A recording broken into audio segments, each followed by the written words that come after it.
आयोजकांचे आणि नरेंद्र दाभोळकर विवेक व्याख्यानमाला यांनी मला इथे बोलवल्याबद्दल. खूप दीर्घकाळाचा गॅप गेलेला आहे आणि त्याच्यानंतर पुन्हा एकदा नर्मदेचा इश्यू या निमित्ताने का होईना समोर मांडण्याची मला संधी मिळते आहे, त्याच्याबद्दल धन्यवाद. माझा संबंध आदिवासी समाजाशी आला तो नर्मदा आंदोलनाच्या निमित्ताने झाला. नंदुरबार जिल्ह्यामध्ये मी काम करायला लागले तेव्हा सरदार सरोवर या महाकाय धरणामुळे विस्थापित होणाऱ्या आदिवासी परिवारांच्या जगण्याच्या हक्कासाठी सुरू झालेल्या या लढ्यामध्ये माझं योगदान देत असताना मी गावागावामध्ये फिरत होते. लोकांबरोबर उठले, बसले, राहिले. तेव्हा लोकांनी, आदिवासी समाजातल्या लोकांनी मला त्यांच्या जगण्यातून आणि वावरातून त्यांच्या जीवनशैलीची ओळख करून दिली. मी कामाच्या निमित्ताने फिरायची तेव्हा भरपूर गप्पा व्हायच्या आणि नर्मदा काठी वसलेले पावरा आणि भिल्ल समाजातील जे वयस्कर लोक आहेत, जे आंदोलनाचा भाग झालेलेच होते मी 2000मध्ये येईपर्यंत, ते नेहमी हे सांगायचे की आमचं सगळं जगणं जे आहे ते निसर्गावरती अवलंबून आहे आणि आम्ही बाहेर पडायचो फक्त गावामधून ते मीठ आणि कापड या 2 गोष्टीसाठी पडायचो. त्याच्या व्यतिरिक्त आमच्या सगळ्या गरजा ज्या आहेत ते जंगलातून आणि निसर्गातून पूर्ण व्हायच्या आणि कुठेतरी लांब धरण बांधलं जाणार आहे आणि त्याच्यामुळं आमच्या गावामध्ये पाणी येऊन जंगल, जमीन, शेती, वाडी, घरं बुडीतात येणार आहेत याची आम्हाला कल्पना पण नव्हती. असं ते सांगताना आवर्जून उल्लेख करायचे किडीमुकडी आणि देवेदाणींचा.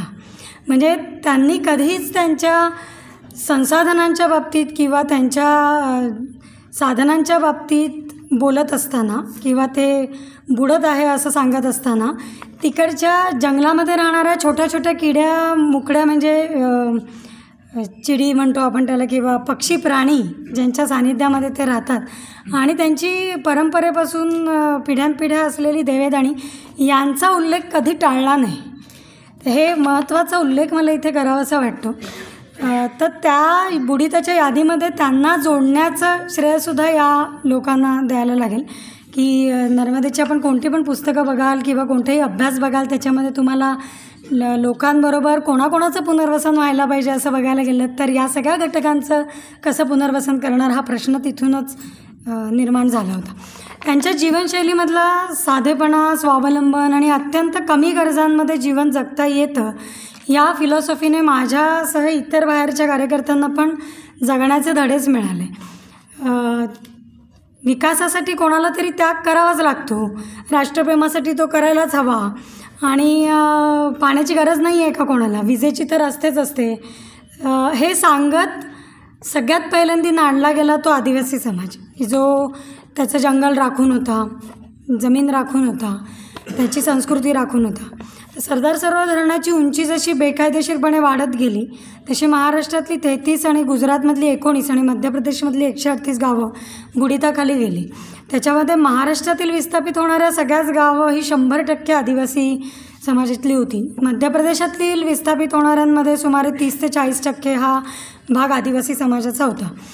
आदिवासी जीवनशैलीवरती झालेलं अतिक्रमण हा विषय घेऊन बोलताना या सगळ्यात मोठं उदाहरण म्हणून द्यायचं झालं तर या अतिक्रमणाचं आहे, जे विकासाच्या नावाने होत असलेल्या मोठ्या विस्थापनामध्ये मी पाहिलं.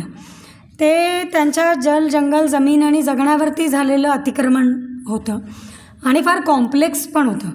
ही कॉम्प्लेक्सिटी नंतर समजत आली जसं जसं तुम्ही धरणामुळे जमीन जाणार आहे एवढाच मुद्दा आहे का लढ्याचा, तर नाही. त्याच्यामध्ये शिक्षण पण आहे, त्याच्यामध्ये जंगलावरती जे ब्रिटिशांच्या नंतर येऊन बसलेलं फॉरेस्ट डिपार्टमेंट होतं, जे महसूल गोळा करण्याच्या नावावर अजून काय गोळा करण्याच्या नावावरती जंगलांची खरी तोड करणारे तर गव्हर्मेंट फॉरेस्ट डिपार्टमेंट होतं.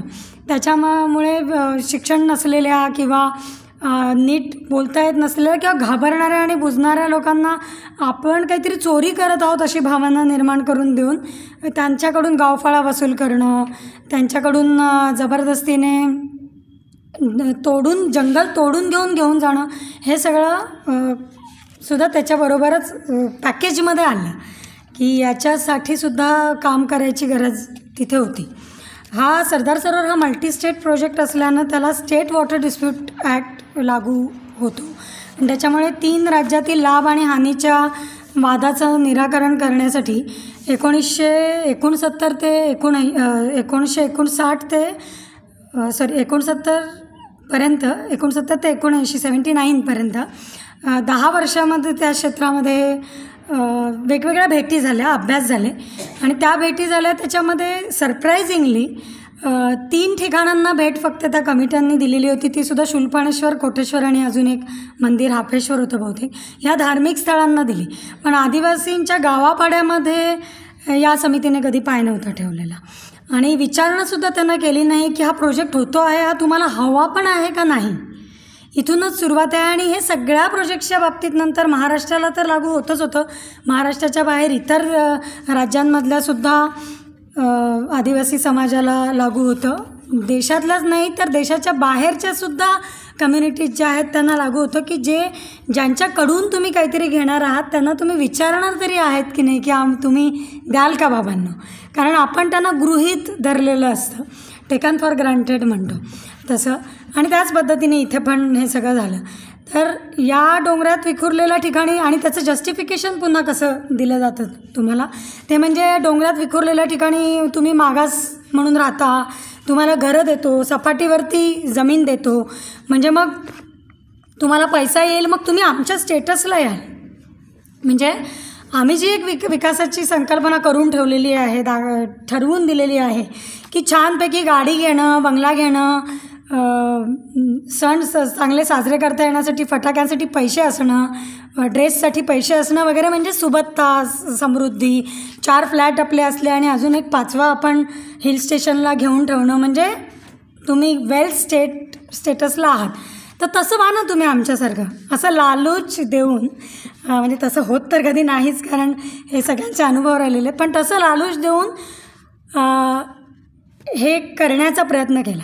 पण जसं आंदोलन सुरू झालं तसं संघटन बांधलं जात होतं आणि हळूहळू हा समाज जागृत होत गेला.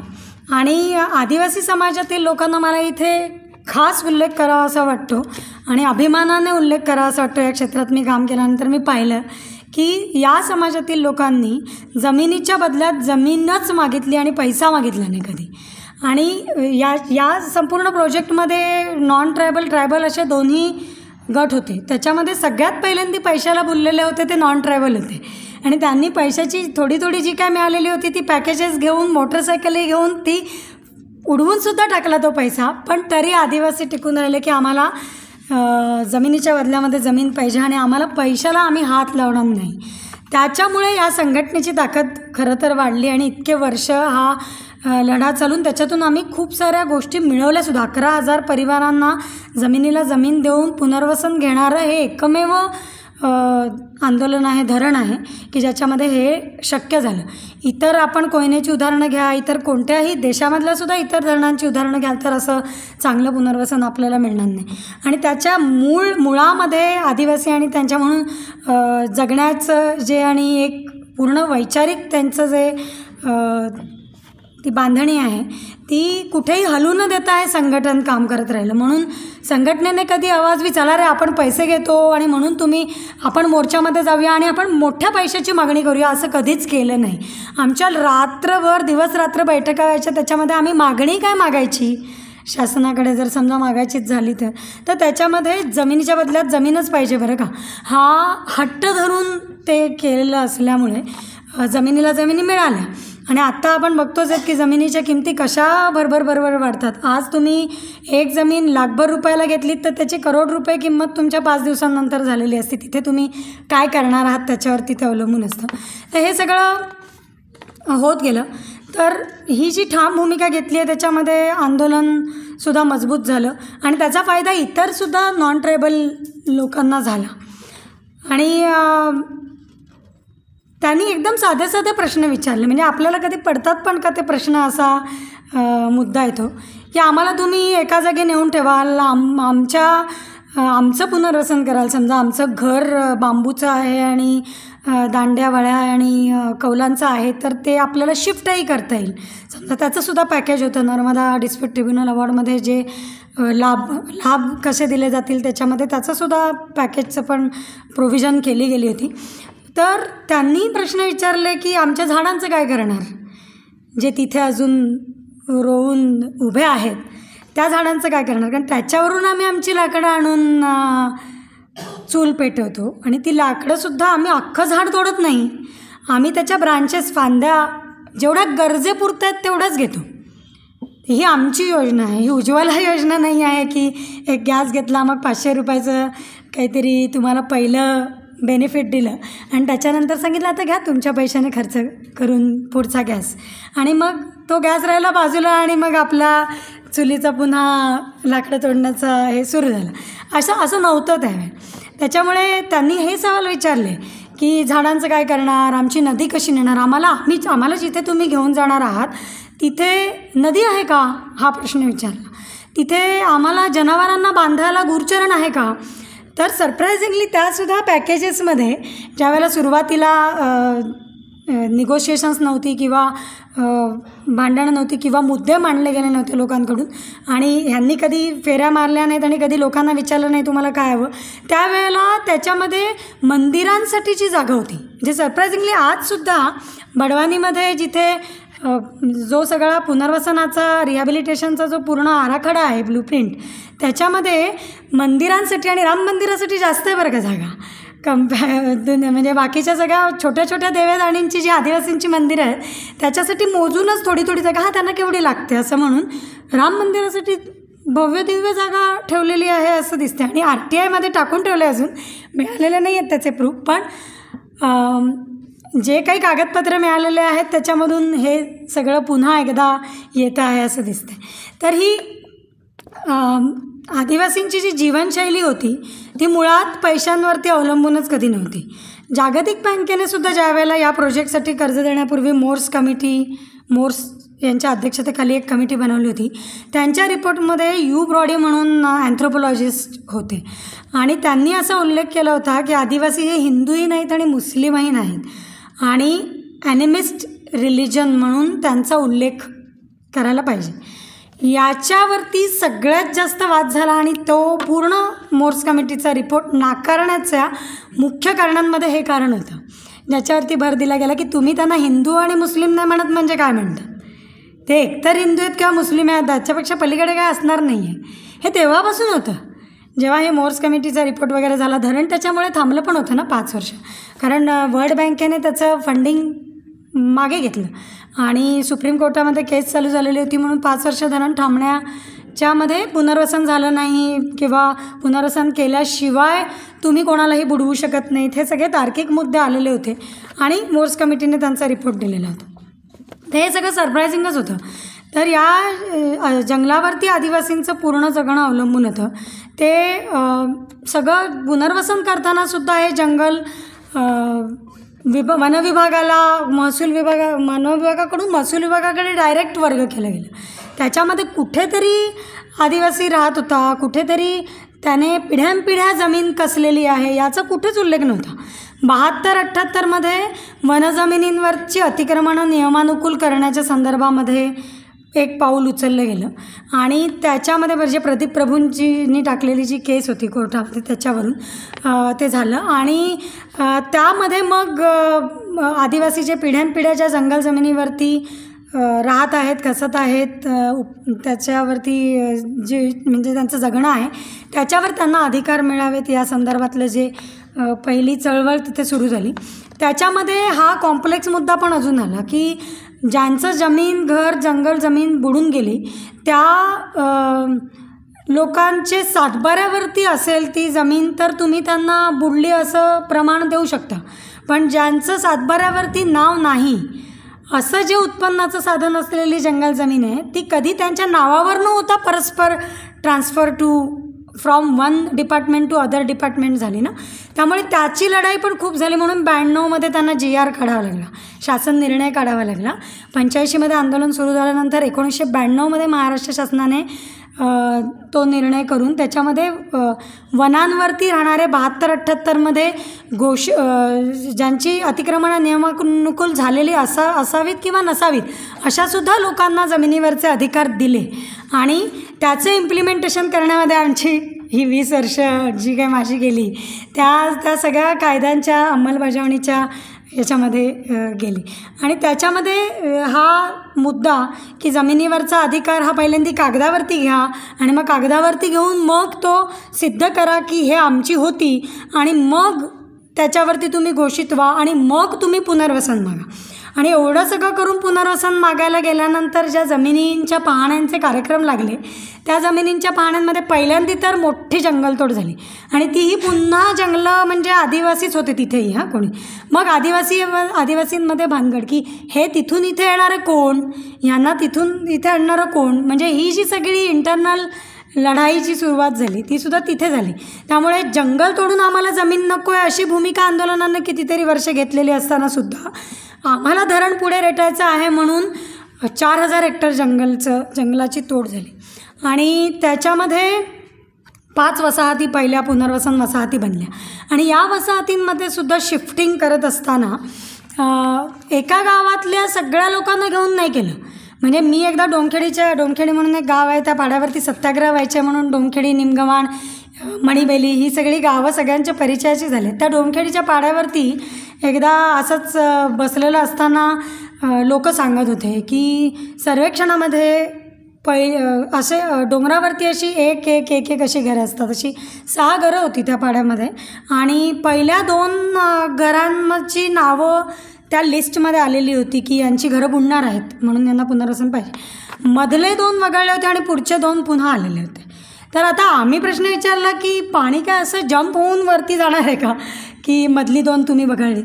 तर हा डाव होता फोडण्याचा, तोडण्याचा आणि आंदोलनालासुद्धा कमजोर करण्याचा की तुम्ही काय मागत बसणार, आम्ही तर तुमची लोकं अशी फोडून काढू. 2 लोकं तुमच्यातले आम्ही घेतो, त्यांना पटकन उचलतो, कुठेतरी टाकतो, नंतर 2 बघू, होतील तेव्हा होतील वगैरे अशा टाईपचं एक तिथे एक हे होतं. तर त्याच्यामधून विखुरलेल्या स्वरूपामध्ये जे काही पुनर्वसन झालं ते झालं. आणि त्यामुळे आम्ही जे एक पुनर्वसन आणि पुनर्स्थापन ही प्रक्रिया एक गाव एका ठिकाणी बसावं हा जो मुद्दा आला हा नंतर आला बरं का. पण सरदार सरोवरच्या पॉलिसीमध्ये, नर्मदेच्या ट्रिब्युनलच्या पॉलिसीमध्ये आणि नंतरच्या झालेल्या शासन निर्णयामध्ये एक गाव एक ठिकाणी ठासून वेगवेगळ्या कमिट्यांच्या रिपोर्टमध्ये आलेलं आहे की त्यांना असं तोडता येणार नाही तुम्हाला, कारण त्यांचे भाऊ बंधकी अशी सगळी लागून असते, जोडलेली असते. मयत झाली, काय झालं, लग्न समारंभ असले तरी आजही लोक एकत्र येतात.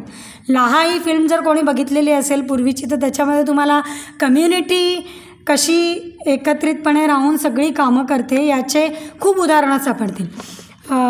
तर त्याच्याच अनुषंगाने एक गाव एका ठिकाणी बसावं ही जी मागणी होती ती पहिल्यांदाच त्यांनी तोडून विखुरलेल्या स्वरूपामध्ये लोकांना बसवायला सुरुवात केलेली होती. मग ती एक फळी पण पडली की आम्हाला सोडून बाहेर गेलेले आणि आम्ही राहिलेले. आणि त्याच्यामुळे सुद्धा एकमेकांच्या मनामध्ये अडी निर्माण होते ना की हा गेला बाबा आपल्याला सोडून गावातला असं. आणि त्याच्यात अशी पण अनेक लोकं भरली गेली ज्यांचा याच्याशी काडीचा संबंध नव्हता. दुसऱ्या गावातली लोकं उचलून आणली, त्यांना दुसऱ्यांच्या नावावरती बसवलं गेलं. कारण हे सगळं आंदोलन मोडून काढायचं होतं, कारण एवढ्या सगळ्या लोकांचं पुनर्वसन करणं हे शक्य नाही हे आधीपासूनच सरकारला माहिती होतं. म्हणून हा सगळा खेळ त्यांनी रचला. तर हे सगळं होणार होतं आणि पुनर्वसनाचं कधी ना कधीतरी विस्थापन होऊन लोकांना जावं लागणार. त्यामुळे जेव्हा कधी ते बाहेर जातील तेव्हा ते मेनस्ट्रीममध्ये येतील आणि मेनस्ट्रीममध्ये आल्यानंतर त्यांना ज्या प्रकारच्या आव्हानांना सामोरं जावं लागणार आहे त्याच्यामध्ये सगळ्यात मोठा भाग आहे शिक्षण. आजसुद्धा मुलं बिथरतात ट्रायबल, नॉन ट्रायबल त्या एरियामधली, म्हणजे एकदम दुर्गम भागामध्ये राहणारी आदिवासी मुलं ज्या वेळेला नॉन ट्रायबल शाळेमध्ये जातात आमच्या जीवनशाळांमधून, 4थी नंतर 5वी 6वीला गेलेली ती थोडीशी बिथरलेली असतात. जीवनशाळातली फारशी नाही बिथरत, पण इतरसुद्धा जिल्हा परिषदेच्या शाळेतली गेलेली असतात ती बिथरतात. ती कॉम्पिटिशनमध्ये उभी नाही राहू शकत. त्यांना लाज वाटायला लावावी अशा प्रकारची वागणूक आजही दिली जाते. त्यांच्या मृत्यू होण्याच्या सुद्धा गोष्टीला किंमत राहिलेली नाही अशी स्थिती येते, आजही आहे. आणि ती त्याच्यावरती मी नंतर येईन. पण इथे त्या गोष्टीला म्हणजे ते पुनर्वसन होण्यास म्हणजे शिफ्टिंग झाल्यानंतर त्यांना ज्या समाजामध्ये वावरायचं आहे त्याच्यासाठी शिक्षण ही महत्त्वाची गोष्ट होती. आणि नोटिसेस येणं हा प्रकारसुद्धा आहे. हा काहीतरी पहिलाच एक काहीतरी कागद आलेला आहे जो आम्ही पाहिला, अशा पद्धतीचं त्यावेळेला कागदाची पहिली ओळख होती तिथे त्या काळामध्ये 1985-86च्या काळामध्ये. सगळ्यात पहिल्यांदा आंदोलनाने काम केलं ती नोटीस घेऊन ती नोटीस चित्र म्हणून कशी दिसते आणि 2 नोटिसीसमधला फरक कसा समजायचा याचं ट्रेनिंग लोकांना द्यायला. 85ची गोष्ट आहे म्हणजे अगदी खूप वर्ष नाही झालेली, सावित्रीबाई फुले वगैरेंच्या काळात नाही आहोत आपण, तरीसुद्धा 85मध्ये हे नोटिसेसचे हे दाखवण्यासाठी 2 चित्र दाखवावी लागायची की ही 2 वेगळी वेगळी आहेत बरं का. ही नोटीस आली म्हणजे समजायचं की घराच्या संदर्भातली आलेली आहे, ही आली म्हणजे अशी आहे तर त्याच्यावरती अंगठा करायचा नाही आहे. मग वाचून कोण दाखवणार, कार्यकर्ते नसणार तिथे तर वाचून कोण दाखवणार. मग शिक्षणाचं काय आहे तिथून तो मुद्दा आला. पैसे मोजण्याच्या संदर्भातले इश्यूज होते, तो मुद्दा आला. मग शाळा काढायला हव्यात कसा मुद्दा आला. जिल्हा परिषदेच्या शाळेवरती अवलंबून राहता नक्कीच आलं असतं कारण जिल्हा परिषदेच्या शाळा होत्याच तिथे, नव्हत्या असं बिलकुल नाही. पण त्या 26 जानेवारी आणि 15 ऑगस्ट या 2 दिवशी फक्त धान्य वाटप करायला ते सुद्धा सरपंच आणि त्यांच्या कमिटीच्या जे काही 4-5 लोक असतील त्यांच्यापर्यंत पोथी नेऊन पोचवायची आणि झेंडावंदन दाखवून त्यावेळेला तर काय फोटो काढून व्हॉट्सअपवरती टाका तुम्ही गेलात की नाही शाळेत असे सुद्धा मापदंड नव्हते. त्याच्यामुळे ते सहज बायपास करून तिथे शाळा कधी चालल्याच नाही. त्यामुळे जी काही पहिली पिढी या नर्मदेच्या खोऱ्यामध्ये पूर्ण अर्थाने त्याच गावांमध्ये शिकली ती जीवनशाळांच्या निमित्ताने शिकली. आणि 92मध्ये म्हणून ज्या शाळा सुरू झाल्या त्याच्यामध्ये काही खूप इमारत बांधायची आहे, मग कोणती तरी संस्था उघडायची आहे, मग आम्हाला त्याचा असा वटवृक्ष करायचा आहे वगैरे वगैरे काहीही डोक्यामध्ये जीवनशाळा करताना नव्हतं. एवढंच होतं की गावामध्ये कमीत कमी पुढची पिढी तरी शिकलेली असली, साक्षर असली, शिकणं हे अजून पुन्हा वेगळं असतं, साक्षर असली तर आलेल्या नोटिसेस वाचता येतील, 4थीची मुलं का होईना पण कोणी फसवणार नाही असं. कारण त्यावेळेला हे कोणत्याही याच्यावरती नोटीसवरती सही करून बघा यांनी हे असंच केलं आणि यांनीच सहमती दिलेली होती आधी की या ठिकाणी आम्हाला पुनर्वसन घ्यायचं आहे म्हणून आम्ही त्यांना नेलं, असे खोटे तर इतक्या बनावट स्टोरीज तयार झालेले होते तिथे. त्याच्यासाठी आजही आमचा संघर्ष चालू आहे. गुजरातमध्ये जे विस्थापित गेले पुनर्वसनामध्ये महाराष्ट्रातून गुजरातमध्ये तिकडच्या सिंचनाचे सुद्धा लाभ देताना म्हणतात यांना कसलं सिंचन देते, यांनी तर याच्यावरती अंगठा केलेला आहे आणि यांनीच आधी सांगितलेलं आहे की मला सिंचन नसलं तरी चालेल. असं कसं होऊ शकेल ना, जेव्हा कायदा आहे त्यावेळेला सिंचन नाही तरी चालेल अशा कागदावरती कोणाचा तरी अंगठा असणं म्हणजे काय आहे, ही फसवणूकच. त्यामुळे जीवनशाळांचं झालं आणि त्याची गरज जशी वाढत गेली तसं बाकीच्या पण गावांमध्ये त्याचं वारं पसरलं की हां शिक्षण हे होतं बरं का पहाडांमध्ये आणि शिकवलं पण जातं, ते काय धान्य वाटण्याचा कार्यक्रम नसतो. आणि मग तिथे ज्या इतर शाळा म्हणजे जनार्दन महाराजांची शाळा वगैरे त्यावेळेला तिथे चालू झालेलीच होती, त्यांनी पण जे सुरू केलं त्याच्यामध्ये आंदोलनाचा मुख्य हेतू शिक्षण हा नसल्याने त्या शाळांच्या मदतीसाठी आणि इतर त्यांना मान्यता प्राप्त करून देण्यासाठी वगैरे सुद्धा आंदोलनाने आपली भूमिका पार पडलेली आहे की शिक्षण हवं म्हणून असा कधीच आग्रह नव्हता की जीवनशाळेत या आणि मुलांना शिकवा वगैरे, पण हे राहिलं आहे. तर त्याच्यामध्ये म्हणून ते शिक्षण देताना आता कसं द्यायला पाहिजे, कारण अनेक लोकांचे हे आरोप होतात की तुम्ही मुलांचा तुम्ही वापर आंदोलनांसाठी करून घेता आणि ते तसं ॲक्च्युली नव्हतं. मग आंदोलनाने मुलांचा वापर त्याच्यासाठी करण्याची गरज म्हणजे म्हणजे संबंधच नव्हता. त्या मुलांच्या गावकऱ्यांनी बनवलेल्या शाळांमध्ये जेव्हा पाणी गेलं त्यावेळेला ती मुलं उत्स्फूर्तपणे तिथे बसली की आमची शाळा बुडते आहे. ते भोगलेलं आम्ही 94मध्ये एकदा बुडली, 97मध्ये एकदा बुडली, 2000मध्ये एकदा बुडली, 2004मध्ये एकदा बुडली आणि 2006मध्ये अंतिम टप्प्यावरती बुडली.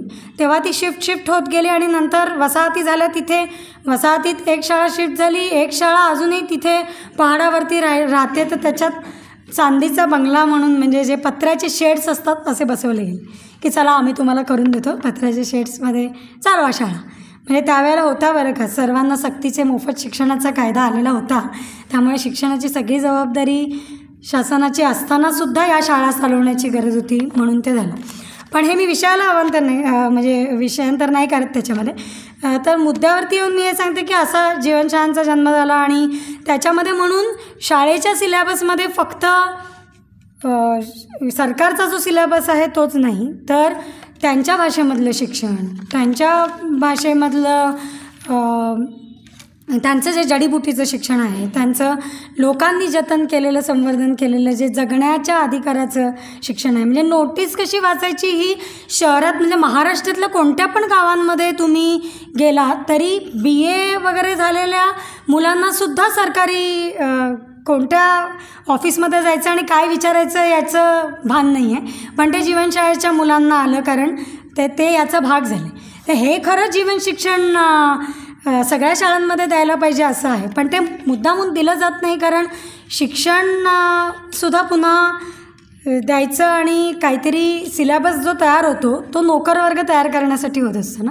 त्याच्यामुळे नोकरवर्ग जितका तयार होईल आणि जितकं आम्ही सांगितलेलं तेवढ्या सिलेबसमध्ये तुम्ही शिकाल, तितकं आम्ही तुम्हाला नोकऱ्यांचं देतो ना, सांगतो ना, आम्ही तुम्हाला नोकऱ्या देऊ, आम्ही तुम्हाला तुम्ही आमच्याकडे काम करा, मग तुम्हाला पैसा येईल वगैरे, या चक्रांमध्ये गुंतवून ठेवण्याचं ते काम होतं. ते जीवनशाळा याच्यामधून वेगळा राहिला आणि मग त्याच्यानंतर हा जो पॅटर्न होता तो इतरसुद्धा भागांमध्ये राबवला गेला, की शिक्षण हे फक्त पुस्तकातलं नसून हे बाकीच्या पण यांचं असलं पाहिजे. तर हे सगळं होत गेलं. ह्या महत्त्वाचे जे काही सगळे बदल झाले, ही जी जीवनशैलीवरची जी अतिक्रमणं झाली, त्याच्यामध्ये ही वसाहतींमध्ये आलेल्या लोकांचा आणि मूळ गावामध्ये अजूनही राहणाऱ्या लोकांच्या जगण्याचा जर कोणी अभ्यास केला तर तुम्हाला लगेच समजून येईल की काय काय काय काय गोष्टींमध्ये बदल झालेले आहेत. म्हणजे पहिल्यांदी तर हे सांगितलं गेलं की पैसा अत्यंत महत्त्वाचा आहे, आणि हे अत्यंत खोटं आहे विधान, की पैसा बिलकुल महत्त्वाचा नसतो. पैसा खिशामध्ये असला तरी जर तुम्हाला जंगलामध्ये सोडलं आणि तुम्हाला सांगितलं की उपाशी ठेवलं तुम्हाला आणि तुम्हाला सांगितलं की नाही इथे पाणी वाणी काय मिळणार नाही, तर त्या पैशाने तुम्ही काय घ्याल विकत, हा मुद्दा येतो. त्याच्यामुळे ते जे एक बिंबवलं गेलं की पैसा महत्त्वाचा आहे, तो वसाहतीतल्या लोकांना पण तो भोगावा लागला. म्हणजे जीवनमान उंचावणं मला जो एक मुद्दा आहे, त्याच्यामध्ये आपलं जीवनमान उंचावण्यामध्ये आपण या सगळ्या गरजा टाकल्या, की मला मग रोज काहीतरी घ्यायचं झालं तर पूर्वी तर माझ्याकडे जंगल होतं म्हणून मी जंगलातून हेगवा मुख्खा वगैरे जे सगळं संपत्ती होती त्याच्यावरती राहत होतो. मासे होते त्याच्यामुळे मासे काढून मी घेत होतो, तर मला पैशाचा संबंधच नव्हता जगण्यामध्ये. तर आता तो शहरामध्ये आलेला जो विस्थापितांचा समूह जो शहरामध्ये आला, त्याला प्रत्येक वेळेला हे सरळ सरळ पैसे दिल्याशिवाय काही मिळत नाही असं लक्षात आलं. मग त्याच्यामध्ये नंतर पुन्हा व्यसनांमध्ये पूर्वी महूची दारू पडायची, तर तीही अशी मोफतच म्हणायला पाहिजे अशी होती. तर ज्यांना कोणाला व्यसनं असतील, मी व्यसनांच्या पक्षामध्ये नाही, पण तरी त्याचासुद्धा एक संदर्भ घ्यायचा झाला तर नंतर तिथे ब्रँडेड गोष्टी दारूच्या आल्या, जे सुद्धा पुन्हा पैशाने विकत घेण्याच्या आल्या आणि शरीराला घातक ऑफकोर्स. मग म्हणून आमच्याकडे एकदा लोक सांगताना काय सांगतात की रस्ता खरोखर आम्हाला पाहिजे आहे का नाही पाहिजे आहे, म्हणून आम्ही वेगवेगळ्या योजनांमध्ये प्रधानमंत्री ग्राम सडक योजना, नंतर मुख्यमंत्री ग्राम सडक योजना, ह्याच्यामध्ये भले मोठे रस्ते तयार करण्यासाठी करोडो रुपयांचे आम्ही खर्च करतो. तेव्हा गावातला माणूस विचारतो एवढा मोठा रस्ता करून मला पब्लिक सर्व्हिस तिथे मिळणार आहे का, बस जाणार आहे का, तर ती अजूनपर्यंत तिथे जात नाही. बस तिथे जातात कोणत्या गाड्या, तर बिझनेस करण्यासाठीच्या गाड्या, दारूचा बिझनेस करण्यासाठी, फिश जे आहे मासे जे आहेत ते तिकडच्या लोकांमध्ये न घेता ते बाहेर मार्केटमध्ये आणण्यासाठी, यासाठीचे हे रस्ते आहेत. तर हे रस्ते पण खरोखर पाहिजेत का आपल्याला, याच्यावर पण आमच्या खूप चर्चा झालेली की खरोखरच पाहिजेत का. तर या सगळ्या योजनासुद्धा आता याच्यामधून पुढे गेल्यानंतर योजनांवरती यायचं झालं तर असंच यावं लागतं की बऱ्याच प्रमाणातल्या योजनासुद्धा या अशाच पद्धतीने बनल्या. अंगणवाडी आपण म्हणतो, त्याच्यानंतर घरकुलची योजना म्हणतो.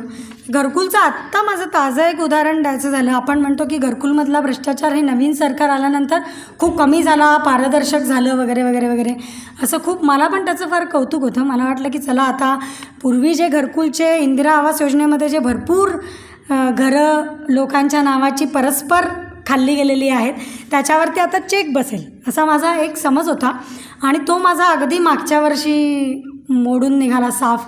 जेव्हा माझ्याकडे एक प्रकरण आलं आणि आदिवासींमध्ये हा एक उल्लेख मला अजून करावासा वाटतो की त्यांच्यामध्ये सुद्धा एक अशी उच्च आणि नीचता म्हणता येणार नाही, पण ऑक्युपेशन बेसिसवरती काही खालचं वरचं असं समजलं जातं. त्याच्यामध्ये मांदलवाजे परिवार हा एक परिवार आहे जो लग्नाच्या वेळेला आणि मृत्यूच्या वेळेला वाजवायला जातो. तर त्यांना वेगळं काढलं जातं. आजही त्यांच्या बऱ्याच ठिकाणी जिथे आंदोलन पोचलं नाही, ही समता आणि सगळेजण एक आहेत वाला जो मुद्दा पोचला नाही, तिथे आजही मांदलवाजा परिवाराला वेगळं काढलं जातं. अशा मांदलवाजा परिवारामधली ती बाई होती जी तक्रार घेऊन आली होती आणि ती म्हणायची की 6 घरं लागली आहेत मला आणि त्या 6 घरांमध्ये एका पण घराचे पैसे दोन घरांचे पैसे माझ्या नवऱ्याच्या बँकेच्या अकाउंटला पडलेत, कारण ते अकाउंट आम्ही जाऊन उघडलं होतं. पण उरलेले माझे जे 2-3 मुलं आहेत त्यांचे पैसे कुठे गेले माहिती नाही आहे. हे कळल्यानंतर आम्ही आपलं ऑनलाईन गेल्यानंतर चेक केलं की काय बाबा त्याच्या घरकुलाची स्थिती आहे. तर आता टप्प्याटप्प्यांवरती घरकुलाचे फोटो टाकावे लागतात.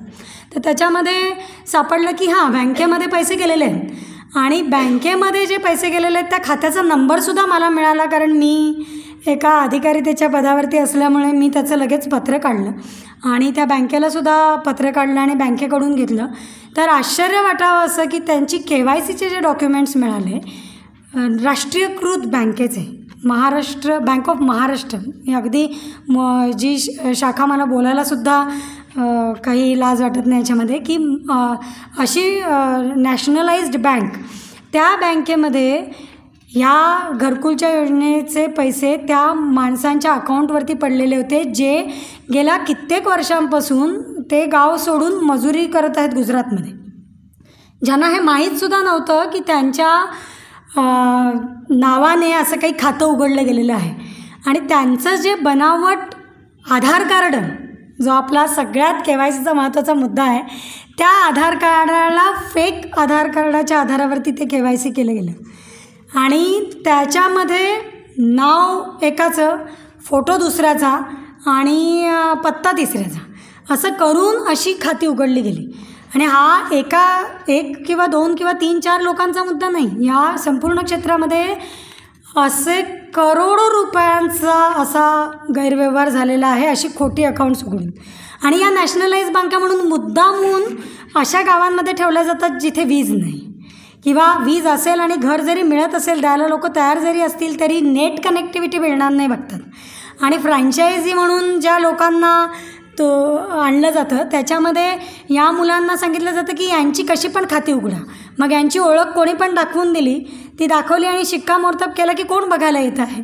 नंतर आमच्या फायली, आमचं घरच इतकं फुटलेलं असतं. जर तुम्ही कधी त्या भागामध्ये धडगाव तालुक्याच्या ती ब्रांच बघायला गेलात तर असं तुटलेलं फुटलेलं मिळेल आणि ते तुटलेलं फुटलेलं असंच ठेवलं जातं. त्याचं कारण दिलं जातं की गावात आम्हाला चांगलं घर मिळत नाही, पण मुळात त्याचं कारण हे आहे की तिथे होणारा गफला हा बाहेर पडू नये, त्यामुळे तो अशा पद्धतीने जीर्ण अवस्थेमध्ये ठेवला जातो की कधीही ते रेकॉर्ड डिस्कार्ड करून सांगता येईल की आमचे रेकॉर्ड उंदरांनी खाल्ले. अशा पद्धतीचं चालू आहे. आणि त्यात गंमत अशी की ऑनलाईन झालेल्या या सगळ्या याच्यामध्ये जे 4-5 फोटो आले ते त्याच गावामधल्या 1-2 माणसांनी जे झेरॉक्सचं दुकान वगैरे चालवतात त्यांनी त्यांच्याच गावामध्ये नाही, ते इतर गावांमधले सुद्धा असे खोटे हे काढलेले होते. आणि त्या मांदलवाजा परिवारातल्या त्या महिलेच्या मागे उभं राहिल्यानंतर मी एक अधिकारी म्हणून सुद्धा आणि आंदोलनकर्ते म्हणून सुद्धा उभे राहिल्यानंतर थोडासा दबाव आला आणि त्या दबावामध्ये मग त्यांनी हातापाया पाडणं वगैरे सुरू केलं. म्हणाले आम्ही आता पैसे वगैरे त्यांना देतो, घर तुम्ही जिथे म्हणाल तिथे बांधून देतो म्हणून सांगून ते कुठे गेले तर एका अशा व्यक्तीच्या जमिनीवरती गेले जी व्यक्ती परत दुसरीकडे कुठेतरी बुलढाण्यामध्ये मजुरीला गेलेली होती. आणि त्या माणसाला पण माहिती नाही की माझ्या जमिनीवरती हा घर बांधून देणार आहे. इतकी फसवणूक, त्याच याच्यामधली इतकी फसवणूक. तर हे झालं.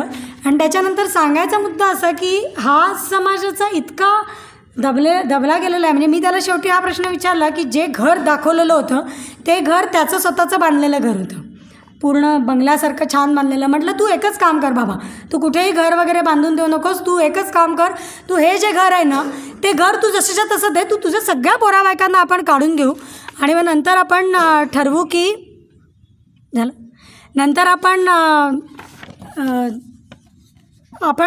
त्याचा मुद्दाच राहणार नाही म्हटलं. आणि त्यासाठी म्हणून त्यांना जेव्हा मी हे बोलले त्यावेळेला रडला तो माणूस. तो म्हणाला हातापाय पडला. म्हटलं माझं घर नका काढू, पाहिजे तर मी तुम्ही म्हणाल तिथे करून देतो तुम्हाला. माझ्याकडून झालं का? तर मी तुम्हाला म्हणाल तिथे घर बांधून देतो, तुम्ही जसं सांगाल तसं देतो, पण माझ्या घराला सोडा असं. तर म्हटलं अरे यार, तुम्ही आपल्याच समाजातली आपली लोकं आहेत आणि आपण असं कसं करतो, असा मुद्दा तिथे आला. त्याची केस टाकायची का असा मुद्दा आमचा चालू होता. हा सगळ्यात महत्त्वाचा मुद्दा मला, म्हणून मी हे उदाहरण दिलं की त्याची केस टाकायची का हे ठरवायची म्हणजे ती स्ट्रॅटेजी ठरवताच तर BDOंकडून नोटीस आली आणि ती नोटीस या व्यक्तींना आलीच नाही. म्हणजे माझ्या पत्रांमध्ये तर कोण कल्प्रिट आहेत काय आहेत याची सगळ्यांची नावं पण लिहिलेली होती. तरी ती नोटीस गेली त्या बाईला आणि त्यांच्या मुलांना की घरकुलचे पैसे तुम्ही ज्या कामासाठी होते त्या कामासाठी वापरले नाहीत, त्याचा जबाब द्या आम्हाला, कारणे दाखवा अशी. मग आम्ही भडकलो. आम्ही म्हटलं की चला आता तर आपल्याला ॲट्रॉसिटी दाखल करण्याच्या वरती ही गोष्ट येऊन गेलेली आहे तर ती करूया. असं म्हटल्यानंतर थांबतं आहे का हे सगळं? हे प्रश्न इतके कॉम्प्लेक्स झालेले आहेत की ते करायला गेल्यानंतर आम्ही 10 वेळा पुन्हा विचार केला. जेव्हा ती प्रत्यक्ष व्यक्ती आली आणि आम्ही ठरवत होतो की याची केस करायची का, ॲट्रॉसिटी दाखल करायची का. खरं तर शासनाने डायरेक्टली गुन्हे दाखल करण्यासारखा 300 पानांचा तो रिपोर्ट तयार झाला. त्याच्यामध्ये नंतर मी त्याच्यामध्ये असल्यामुळे सुद्धा आमचे जे CEO आहेत त्यांनी ॲक्शन घेऊन त्या घरकुलच्या योजनेचं जे ऑनलाईन सिस्टीम आहे त्या सिस्टीममध्ये बरेचसे बदल केले आहेत आता. केलेले आहेत आता.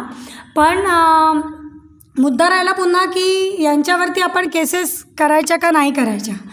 तर गावात आम्हाला राहायचं आहे परत आणि जर घर बांधून देत असतील, हे मध्ये बंद होतं, घर बांधून देत असतील तर आम्ही आमचं काही भानगड नाही आहे त्यांच्याबरोबर. या मुद्द्यावरती तो आजही पोचला आणि या मुद्द्यावरती तो आजही पोचण्यासाठीची परिस्थिती किती गंभीर आहे. जेव्हा शाळेत ठेवायला झालं, म्हणजे मी त्यांचं घर उघड्यावरती होतं पावसामध्ये, तुटलेल्या फुटलेल्या अवस्थामध्ये, कारण त्यांना त्या योजनेमधून घर मिळणार नव्हतंच कारण त्यांचे पैसे ऑलरेडी गेलेले होते. तर ते घेत असताना, हे डिस्टर्बिंग आहे, दुसरं काहीतरी असेल तर तर ते घेत असताना पुन्हा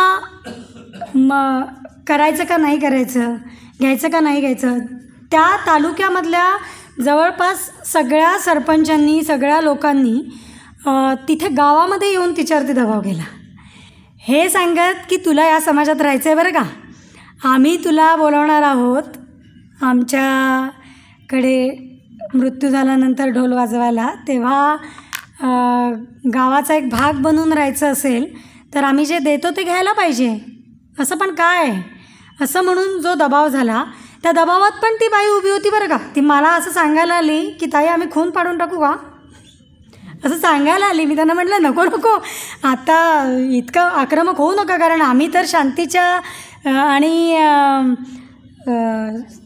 गांधीजींच्या तत्वावरती चालणारे, अहिंसेच्या तत्त्व मानणारी लोक, त्याच्यामुळे मी तर कधी असा सल्ला देऊच शकत नाही की कोणीतरी कोणाला तरी मारा, कितीही टोकाचं झालं तरी नाही देऊ शकत. तर त्यावेळेला ती थोडीशी खचली आणि हे खचणं जे आहे, किंवा शाळेत मी मुलांना जिल्हा परिषदेमध्ये टाकायचं का नाही टाकायचं, किंवा कोणत्याही शाळेमध्ये मी टाकायचं का नाही टाकायचं, याच्याबद्दलसुद्धा अजून भीती आहे मनामध्ये. या समाजाच्या, आदिवासी समाजाचं खरं आरक्षण हवं असलेले जर कोणी लोक आपण बघायला गेलं तर ती ही आहेत की जी वंचित म्हणजे अजूनही वंचितच राहिलेले आहेत, त्यांच्यापर्यंत अजून खरं आरक्षण पोचलंच नाही. कारण त्यांना आरक्षण घ्यायला म्हणजे नोकऱ्यांमध्ये आरक्षणासाठी पहिलं शिक्षण पाहिजे, तुम्हाला त्या कॅलिबरला तुम्हाला पोचावं लागेल. आणि तोपर्यंत तुम्ही तिथे पोचतच नाही तर तुम्ही त्या टक्केवारीमध्ये कुठे बसतच नाही. त्याच्यामुळे त्याच्यातून निघून थोडी थोडी जी काही समाजातली लोकं गेलेली आहेत ती आरक्षणावरती बोलतात की आम्हाला यात पाहिजे, त्यात पाहिजे, त्यात पाहिजे. पण जो खरा वंचित राहिलेला समूह आहे तो सगळीकडे आजही नाडला गेलेला आहे. तर हा मुद्दा तिथे येतो. आणि याचा उल्लेख आज करावा लागतो की आपल्याला वाटतं की परिस्थिती बदलली आहे, पण असं मुळीच नाही आहे. हे तळागाळामध्ये गाव पातळीवरती काम करताना आपल्याला दिसतं. आणि कार्यकर्त्यांसाठी सुद्धा एक नवीन चॅलेंज म्हणून ते आत्ता आलेलं आहे. जे लोक संघटना आदिवासी क्षेत्रामध्ये किंवा इतरही क्षेत्रामध्ये काम करतात त्यांच्यासाठीचं हे मोठं चॅलेंज आलेलं आहे. कारण आता त्याचं एक फॅड बनलं आहे की तुम्ही एक संस्कृती म्हणून उचलता, हे एका संस्कृतीवरचं झालेलं जे अतिक्रमण आहे ते एक संस्कृती म्हणून उचलता, त्याच्यामध्ये तुम्ही शिकलेल्या म्हणजे शिकलेले जे समाजातले पुरुष आहेत ते पुन्हा एकदा बाईला कशी वागणूक देतात हे घरात गेल्यानंतर कळतं, चुलीवरती बसल्यानंतर आपल्याला कळतं. मी तर अशी उदाहरणं पाहिलेली आहेत आजसुद्धा की म्हणजे शिळं अन्न जे आहे ते म्हणजे आदर्श पुरस्कार मिळालेला शिक्षकाच्या घरातली गोष्ट आहे की ज्याची बाईसुद्धा BA वगैरे झालेली, DED वगैरे झालेली आहे. ती सांगते जेवताना की हे उरलेलं आहे ते दुसऱ्या दिवशी सकाळी ढोरं आणि आम्ही खाणार आहोत, कारण आमच्या नवऱ्यांना चालत नाही, ताजंच शिजवलेलं लागतं. आणि मग शाळेमध्ये ते शिक्षक सगळं संविधान वगैरे सगळं शिकवतात, पण त्या संविधानाच्या बरोबर त्या संविधानातली जी मूल्ये आहेत, तत्त्वं आहेत, त्याच्यामध्ये जी समानता स्त्री पुरुषांची असेल किंवा जातींमधली असेल ती सगळी करत असताना ते मुलींना काय शिकवायचं आहे आत्ता त्या सिलेबसमध्ये म्हणतात की मुलींना आत्ता भाकऱ्या करायला शिकवा बरं का, कारण माझी बहीण ज्या वेळेला गेली सासरी त्यावेळेला तिला भाकरी करता येत नाही म्हणून मार बसला आहे. तर माझ्या मुलींना मला म्हणजे त्याच्यात तर शिक्षकाचा दोष नाही बरं का, माझ्या बहिणीवरती जे झालं भाकरी करता येऊ नये म्हणून, करता आली नाही म्हणून मार खाणं, ते दुसऱ्या माझ्या शाळेतल्या मुलींना होऊ नये म्हणून त्यांनी भाकरी करायला शिकायचं. असं तर मला काय येतं तर मला अजून चहाही करता येत नाही. मग आम्ही असं ठरवलं की पुढच्या वेळेला त्यांच्या हातचा चहा बनवून पाजतील आणि मुलींना समान शिक्षण देतील. पण हे झालं एका ठिकाणचं उदाहरण जिथे जाऊन आपण बघतो. असं किती ठिकाणी आणि काय काय चालू आहे ते आपण कसं थांबवणार आहोत, हा सगळ्यात महत्त्वाचा मुद्दा आपल्याकडे, आपण त्याच्यावरती येऊन थांबतो आजच्या घडीला. आणि ह्याच्यामध्ये या योजनांच्या निर्मितींच्या प्रक्रियेमध्ये सुद्धा पुन्हा संस्कृती परंपरा विसरायला लावलं जातं. म्हणजे घरकुलच्या योजनेमध्ये पक्कं घर याची जी संकल्पना आहे ती वीट, सिमेंट, आणि ते सुद्धा बिर्लाचंच घ्यायचं असतं बरं का, ते दुसरं कुठलं घ्यायचं नसतं. तर ती सिमेंट आणि वीट आणि कॉन्क्रीटचीच घरं तुम्हाला दिसली आणि त्याचाच फोटो असला की ते समजलं जातं की ते कॉन्क्रीट आहे असं. अदरवाईज तुम्ही जी पारंपरिक पद्धतीने विटांनी बांधलेली 20-20, 30-30 वर्ष राहिलेली घरं आहेत लोकांची, ती कुठे कुठे या घरकुलच्या योजनेमध्ये पक्कं घर म्हणून मानली जात नाहीत.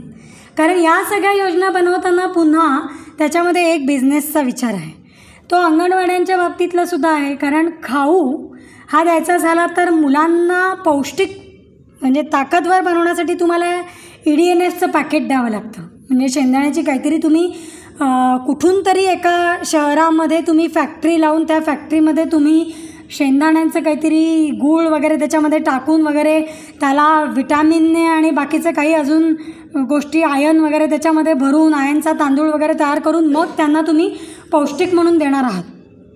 पण माझ्या गावामध्ये म्हणजे आदिवासी गावामध्ये जो तांदूळ पिकत होता पूर्वी त्या तांदळावरती तर हमला केला ना आम्ही, जो या सगळ्या तांदळाची याची कशाची गरजच नव्हती.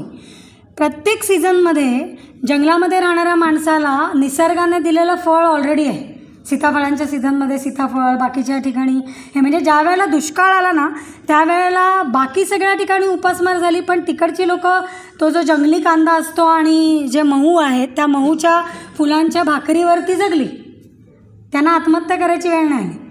आज या सगळ्याचं चक्र फिरवून या योजनांच्या निमित्ताने पुन्हा जे EDNF येणं, पुन्हा सफरचंदच खा म्हणजे ते छान असतं, अंडी म्हणजे ती बाहेरूनच विकत घेतली पाहिजेत असं असतं. मग बटाटे तुम्ही तुमच्याकडे वापरत असाल नसाल आम्हाला माहिती नाही, पण अंड्यांच्या बदली अंडं खात नसतील तर बटाटे द्या, कारण आम्ही शाकाहार करणार असू वगैरे, तर मग तुम्ही चिकन वगैरे सोडणार असाल तर तुम्हाला पर्याय द्यावे लागतील ना. तर ते सगळे मार्केटमधून फूड तयार होऊन येण्याच्या याच्यामध्ये राहिलं.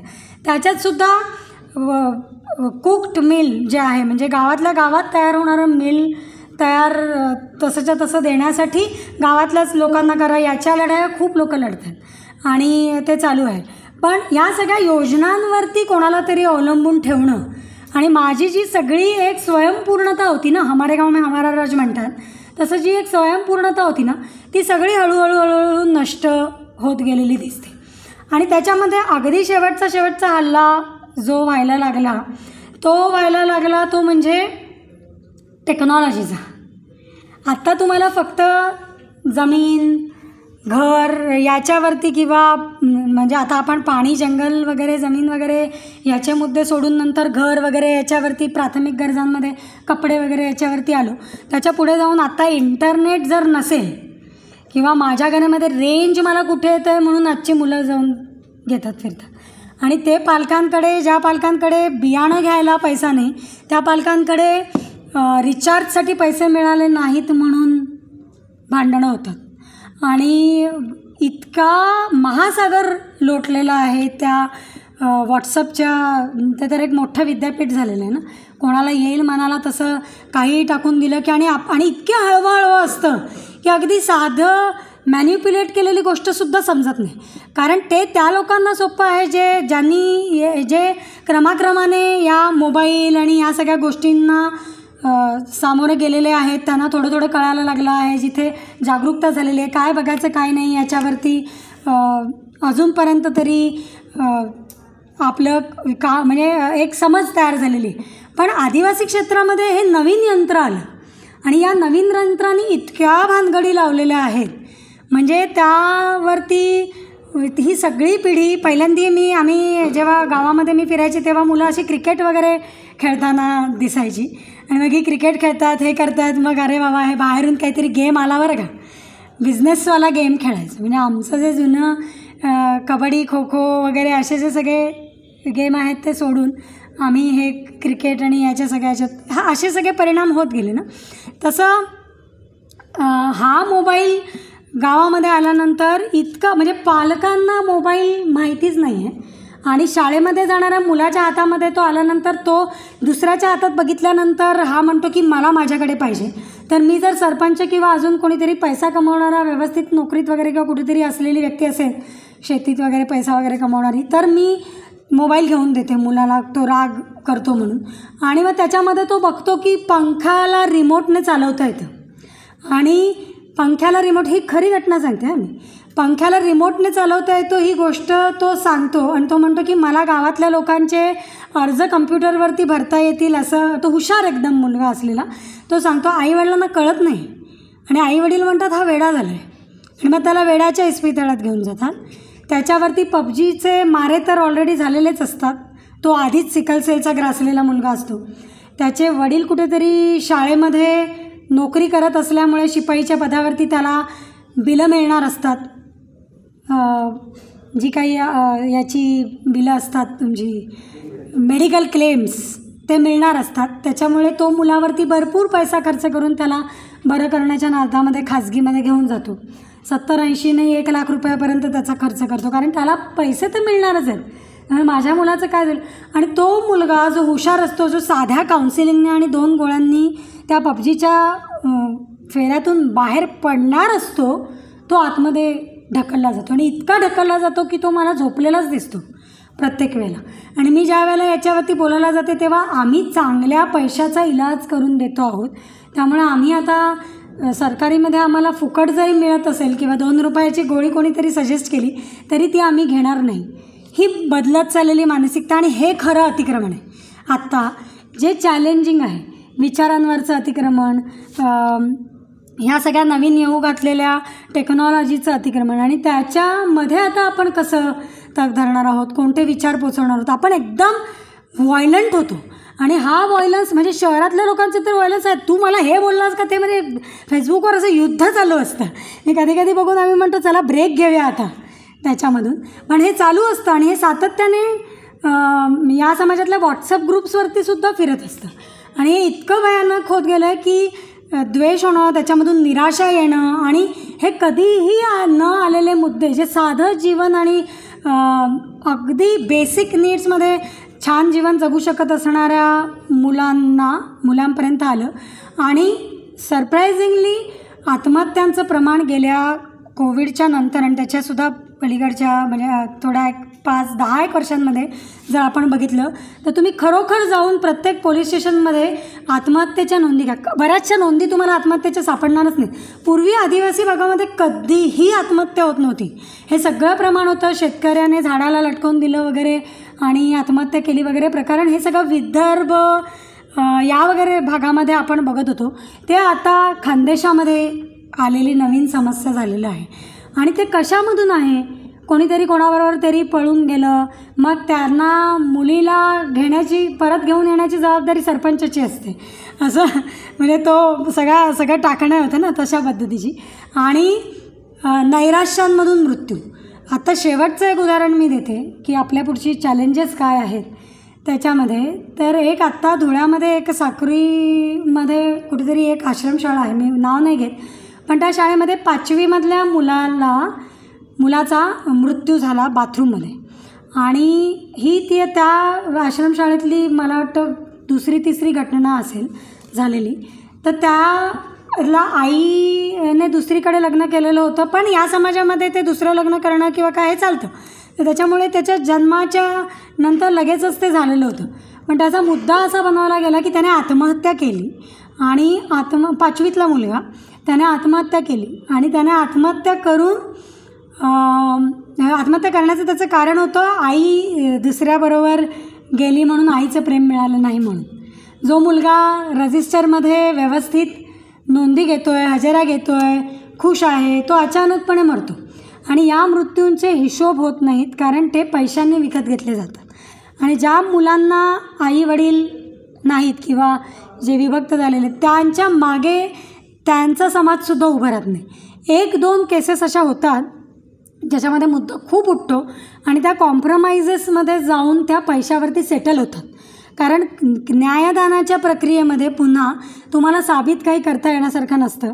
आणि न्यायदानाच्या प्रक्रियेतसुद्धा पुन्हा वंचित राहिलेल्या समाजाला न्याय मिळेल याची गॅरंटीसुद्धा मिळत नसते. त्याच्यामुळे अशा प्रकारची उदाहरणं समोर येतात जी गंभीर प्रकारची ही चॅलेंजेस आहेत ती आपल्याला त्याच्या सामोरं जावं लागते. आता हे सगळ्या झाल्या समस्या, पण याच्यावरती उपाय म्हणून आता आपण काय करणार?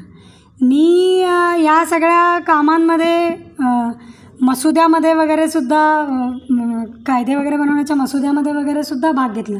वन अधिकारांचा मसुदा बनवत असताना आम्हाला अधिकार देताना वैयक्तिक द्यायचेत का सामूहिक यावरती खूप चर्चा झाली. कायदा पूर्ण बनून गेल्यानंतर माझा एक सहकारी आदिवासी कार्यकर्ता होता धनसिंग, त्याने मला म्हटलं, अरे हे काय दुधारी तलवार करून ठेवलीत यार तुम्ही. आमच्या गावांमध्ये आता असा कायदा आल्यानंतर प्रत्येकजण वैयक्तिकसाठी भांडेल, आपण सामूहिकच्या अधिकारांच्या जी शिवेच्या आतलं सगळं हे गावाचं म्हणून जो लहा पद्धत होती ती या कायद्यांनी संपवली. मला प्रश्न पडला या गोष्टींचा की आपण कायदे करत असताना, आपण कोणत्याही प्रकारचं अधिकार मागत असताना काय सिस्टीम्स तोडतो आहोत याचा खूप नीट विचार करण्याची गरज आहे. जे पावलोपावली करत असताना मागे पुन्हा वळून बघावं लागतं. चुकलो आहे का, नाही चुकलो आहे का, काय कळलं, बोलतो तेव्हासुद्धा काय बोलतो आहोत, काय मागतो आहोत याचा अभ्यास करण्याची आत्ता खूप गरज झाली.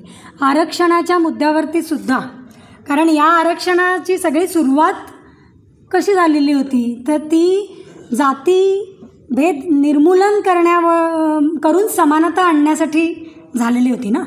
तर आता त्याच्यामध्ये जातीवाद निर्मूलन सोडून त्या जाती अजून बळकट करून एकमेकांच्या विरुद्ध भडकवण्याचं जे षडयंत्र चालू आहे त्याच्यामध्ये तुम्ही त्याच म्हणजे आपण त्याच मुद्द्यांवरती लढत बसणार आहात. मग मराठी आरक्षण मागणार, मग आदिवासी समाजातला पुन्हा एक मोठा तबका आरक्षण मागणार आणि त्याच्यामध्ये आपण आपल्या जाती कशा वेगळ्या वेगळ्या आहेत हे बळकट करणार. म्हणजे आज आता शेवटच्या नोटला जाताना आपण म्हणतो की विविधतापूर्ण जे सगळं आहे ते त्याला चॅलेंजेस आहेत आत्ता.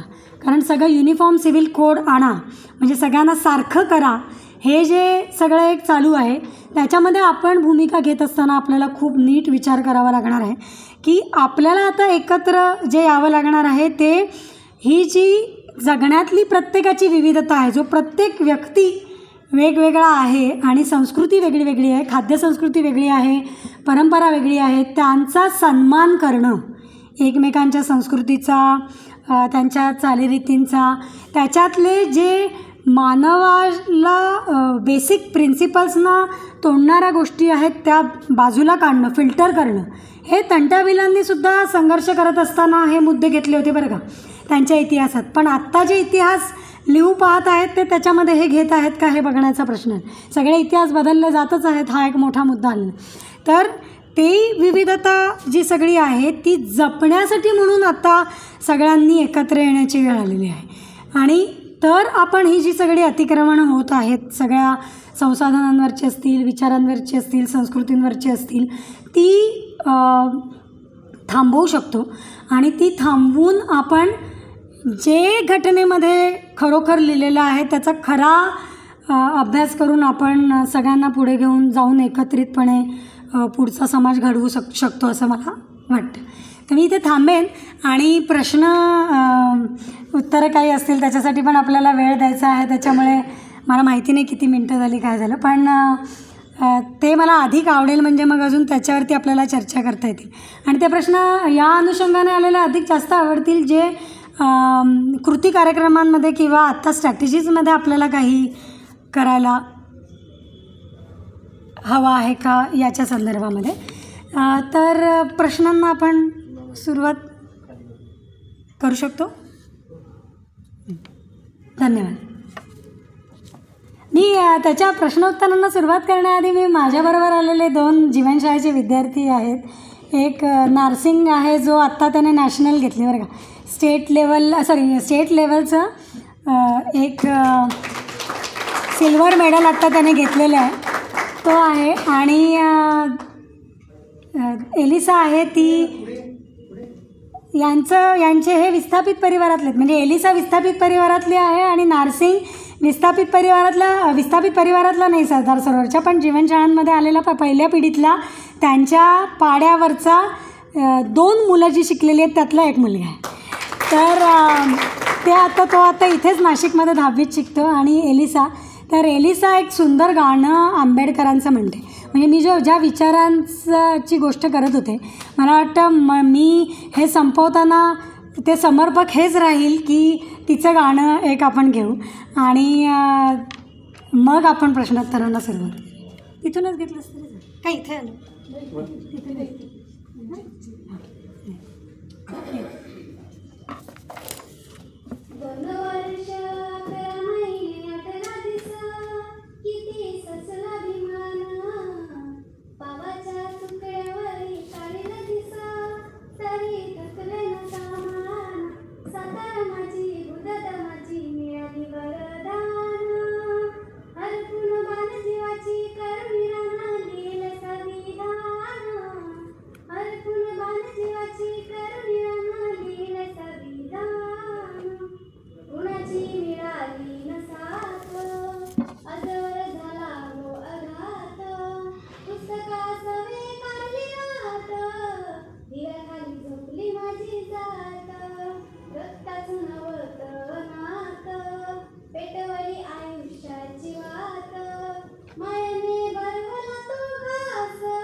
जीवनशाळांमध्ये आम्ही ज्या वेळेला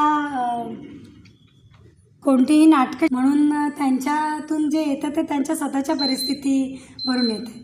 आणि आता हे ऑफ द रेकॉर्ड सांगेन की आम्ही यांच्याबरोबर आत्ता सावित्रीचा एक प्रयोग करणार आहोत आणि तो आदिवासी भाषेमध्ये आत्ता आम्ही करतो आहोत.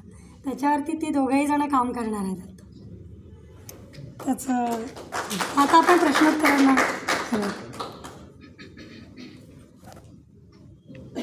विचारच मला तोच प्रश्न. हां घ्या ना. आता इथे माईक नाही आहे पण आहे झालं. मला ना केव्हा म्हणजे मी जाऊन आल्यानंतर मला हा पडलेला प्रश्न आहे की एकता नगर म्हणजे काही डेव्हलप केला आहे, स्टॅच्यू ऑफ युनिटीचा जो काही सगळा कॅम्पस आहे किंवा जो प्रोजेक्ट आहे, तर तो प्रोजेक्ट आणि नर्मदा बचाव आंदोलन हे, तर हे कनेक्शन मला थोडं समजून घ्यायचं होतं की आधी सुरुवात कशाची झाली, एक तर प्रोजेक्टची झाली का ह्या म्हणजे स्टॅच्यू ऑफ युनिटी प्रोजेक्टची झाली की अभियाची झाली, सरदार सरोवरची. ऑफकोर्स सरदार सरोवरची झाली आहे, पण हे त्याच्यामध्ये कसं घुसलं गेलं.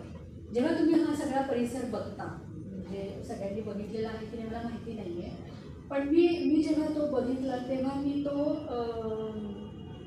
फार खुशीने नाही पाहिला. म्हणजे मला जिथे मी उभी होते तिथे समोर डोंगर होते आणि त्याच्या पुढे चकचकीत झालेले रस्ते होते.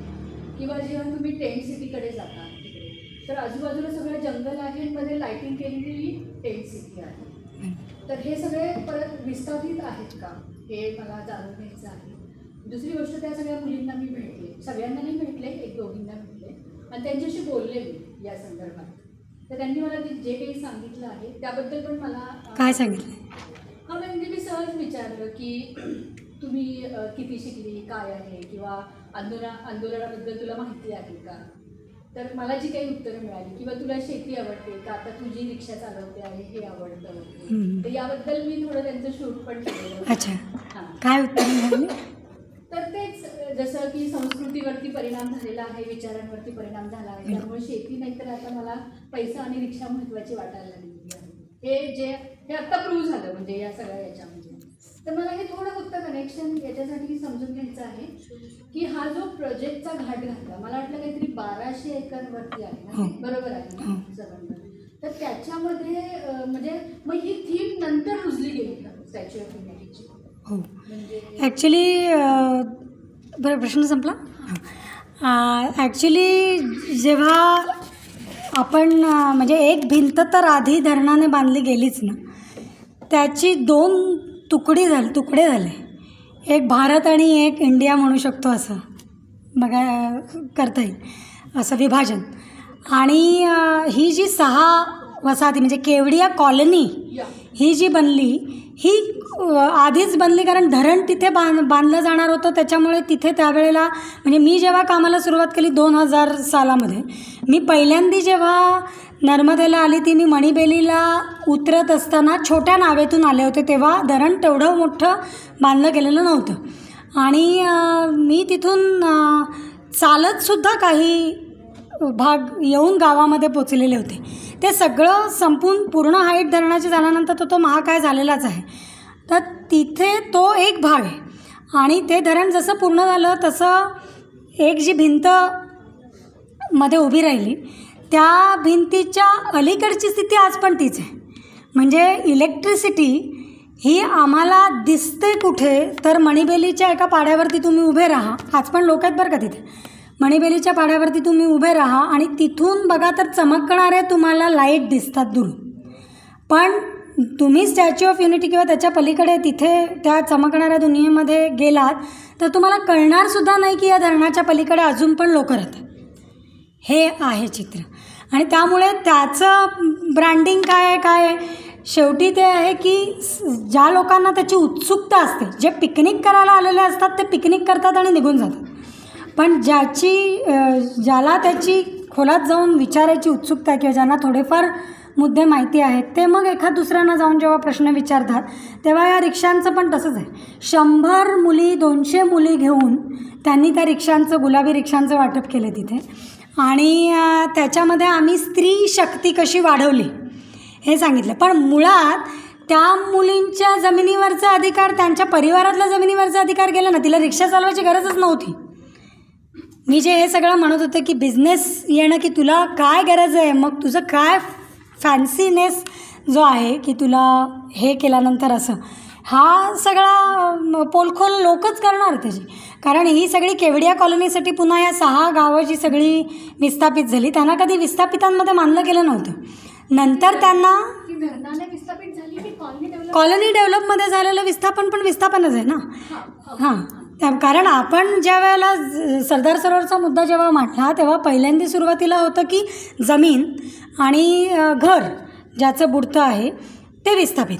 मग जमीनमध्ये कोणत्या कोणत्या व्याख्या आल्या, तर जमीनमध्ये ती जी जमीन सातबारावरती आहे, म्हणजे ती तुमच्या नावाने आहे ती जमीन.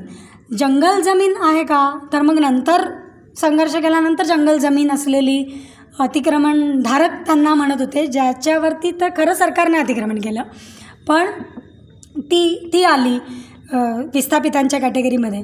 मग त्याच्यानंतर पुढे जाऊन आंदोलनाचं जे सगळ्या विस्थापितांच्या व्याख्येमध्ये जो बदल नर्मदा आंदोलनाने संपूर्ण देशाला जगाला दिला तो हा होता की त्याच्यामध्ये जे कास्तकार आहेत, जे बिझनेस ज्यांचे अवलंबून आहेत, म्हणजे जे माती तिथून घेऊन विटांचा व्यवसाय करतात, कुंभार आहेत, ते सगळे पण विस्थापित.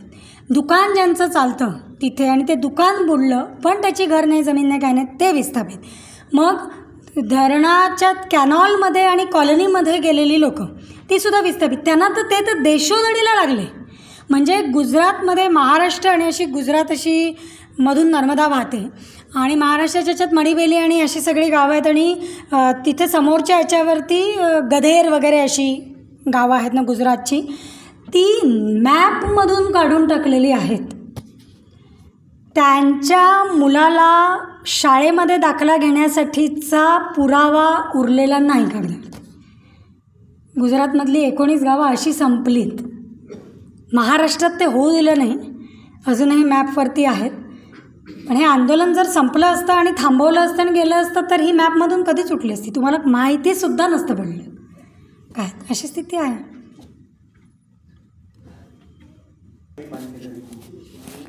वर्ष जगताय आणि तुमच्या अनुभवावर आधारित हे सगळं होतं, खूप महत्त्वाचं. मला 2 प्रश्न विचारायचे, त्याच्या आधी थोडंसं स्पष्टीकरण पण द्यायचं.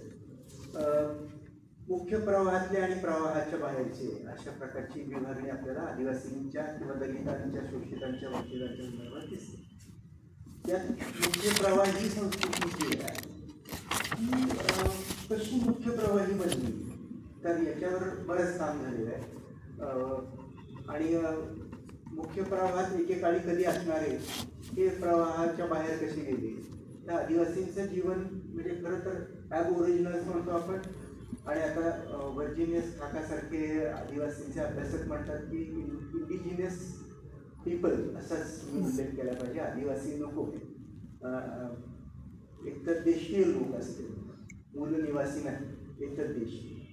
तर ते म्हणतात की ही आयडेंटिटी ही खरी आपली आदिवासींची आयडेंटिटी असते.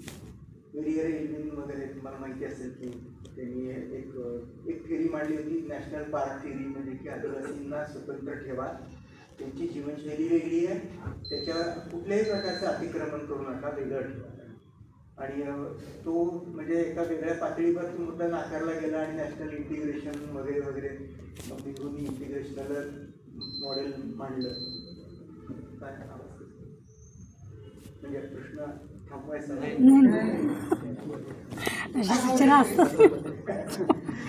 तर मग ते इंटिग्रेशनलिस्ट मॉडेल आलं की विकासामध्ये आदिवासींना सहभागी करायचं असेल तर काही आमच्या संस्कृतीप्रमाणे आदिवासींना मोल्ड करावं. आणि या प्रक्रियेत मग ही अतिक्रमणं ही राष्ट्रवादी विकासाच्या नावाखाली ही दडपली गेली, ठोसली गेली. त्याआधी एक रेफरन्स द्यावा वाटतो की आदिवासी हे याच मुख्य प्रवाही संस्कृतीचेच भाग होते, अशी पण मांडणी समाजशास्त्रामध्ये एक अर्थाने झालेली होती. GS भुरी आहे, गोविंद सदाशिव भुरी, महाराष्ट्रीयन सोशिओलॉजिस्ट, अँथ्रोपॉलॉजिस्ट. तर त्यांनी अशी केली होती की आदिवासींना त्यांनी मागासलेली हिंदू म्हटलं की ही याच प्रवाहातली आहेत आणि त्यामुळे ते फक्त मागासलेले आहेत आणि मग त्यांना फक्त विकासासाठी हातभार लावायला पाहिजे, मग ते आपल्यात त्यांना आपल्यात आणावं ही जी भावना आहे ही आणि विकसित करावं. तर यामध्ये मला असं वाटतं की राष्ट्रवादाची खूप मोठी मांडली आहे. ही सीमा नसलेला एक प्रांत, ही संस्कृती होती एकेकाळी, आणि त्याला सीमाबद्ध राष्ट्रांमधली मांडणी आपण केली तर असं म्हणतात की ज्ञानोदयाचा कालखंड जो आहे, तर त्या ज्ञानोदयाच्या कालखंडाने, ज्याला एनलायटनमेंट म्हणतो आपण, ते एनलायटनमेंटने खूप काही समाजाला दिलं आहे. ज्ञान आणलं, विकास घडवला, पण त्यांनी सगळ्यात मोठ्या गोष्ट काय केली ते त्यांनी राष्ट्रवाद आणला. या विचारातून राष्ट्रवाद आला, या सगळ्यात मोठा त्याचा दुष्परिणाम. आणि त्या राष्ट्रवादीतून राष्ट्रवादी विकासाची भावना आली, आणि त्या राष्ट्रवादी विकासाने खरं तर या अतिक्रमण त्याचं सगळ्यात मूळ त्याच्यात आहे असं मला वाटतं. तर त्यातून मोठ्या प्रमाणात आपल्याला हा दिसतो. नॉर्दर्न ईस्टर्नमधले काही अभ्यास झालेले आहेत. आमच्या विद्यापीठामध्ये काम करणारी PhD करणारी नॉर्दर्न ईस्टर्न आदिवासी मुलगीच आहे.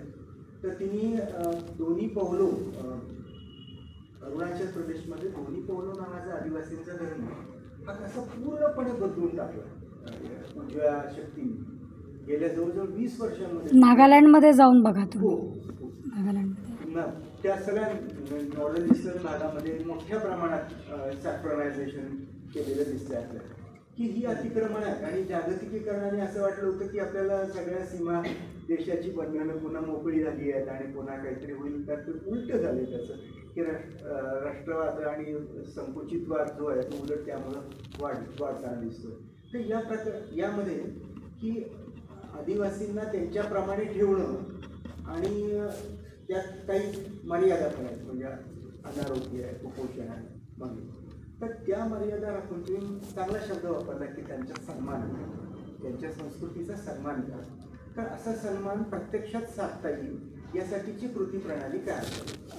मुकुंद दीक्षित आहेत, तिथं त्यांनी कुटुल अभ्यास गटामध्ये ते नागालँडला गेले होते. आता तुम्ही नागालँडचा उल्लेख केला की तिथल्या आदिवासींनी हा चांगला पर्याय उभा केला की आमची संस्कृती राखत आम्ही मेन स्ट्रीमशी कसा झगडायचं किंवा कसं त्यांच्याशी तडजोड करायची.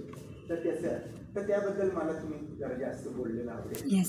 दुसरा एक मुद्दा की नर्मदा प्रकल्पाच्या नंतर अगदी अलीकडं नरेंद्र मोदी आणि आणखीन काही लोकांनी की नर्मदा प्रकरण हे सगळं कसं फेक होत, म्हणजे हा सगळा त्यांचा आरडाओरडा कसा खोटारडा होता आणि ते वगैरे त्याच्यावर संशोधन करून वगैरे वगैरे काही पुरावे आणि आकडेवारी मांडली, आणि त्याचा ठोस दणदणीत प्रतिवाद आपण का करू शकलो. म्हणजे आम्ही त्यांच्यासारखे अभ्यासक पण त्याला गोष्टी पण त्याचे ही दोन हे चालू आहे चालू. पहिला मुद्दा तर हा मुख्य प्रवाहाचा तुम्हीच तुमचंच उत्तर देऊन टाकलेलं आहे ऑलरेडी की काय असेल. एक तर माझं तर म्हणणं आहे की आपण कोणालाही कुठल्याही प्रवाहात आणणार आहे. हे जे आपण देऊवाले जे सगळ्या मुद्दे आहेत तिथूनच हे सगळं सुरू होतं. राष्ट्रवादाचा मुद्दा म्हणजे तो इतिहासाचं जसं आपण म्हटलं तसं ते जे सगळं हे होतं आहे त्याच्यात त्यांना असे काही मिळणारच आहेत लोक की जी हे बदलण्याच्या मार्गावरती ऑलरेडी आहेतच.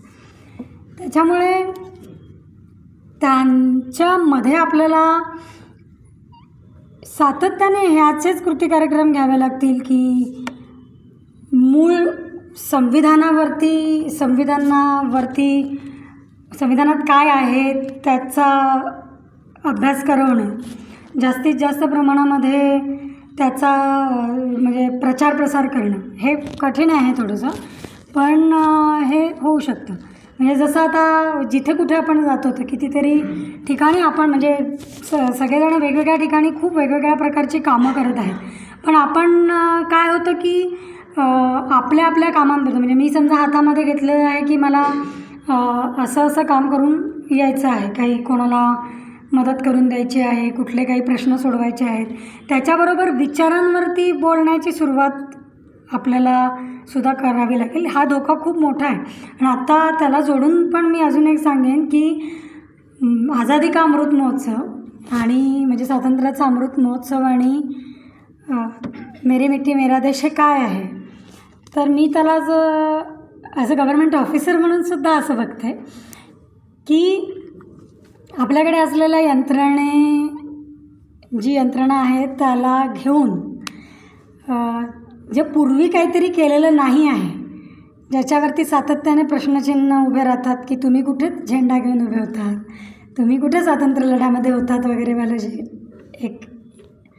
एक क्वेश्चनिंग चालू आहे त्याला उत्तर देण्यासाठी म्हणून त्यांनी हे ब्रँडिंग, जसं सरदार सरोवरमध्ये सरदार वल्लभभाई पटेल यांचा पुतळा, तर गांधीजींचं एक त्याच्यामध्ये तर त्यांनी गांधी बापू वगैरे इतकी सुंदर अँथेम बनवली आहे त्याची.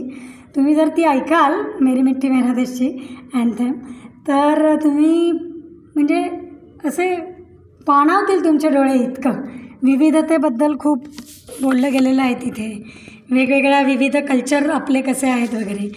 पण हे करत असताना ही एकदम थिनर लाईन आहे बरं का. ही खूप ती खूप म्हणजे आम्ही इतके वर्ष काम केल्यानंतरसुद्धा आम्हाला कार्यकर्त्यांना समजत नाही की आपण बोलताना काय होतं आहे नेमकं आणि त्याचे अर्थ नेमके कसे घेतले जात आहेत असं. पण मला जे सगळं चित्र दिसतं, जे इतिहासातले धडे आत्ता बदलले गेलेले आहेत, जे बाकीचे सिलॅबसमध्ये एज्युकेशनल सिलॅबसमध्ये जे सिद्धांत वगैरे काढले जात आहेत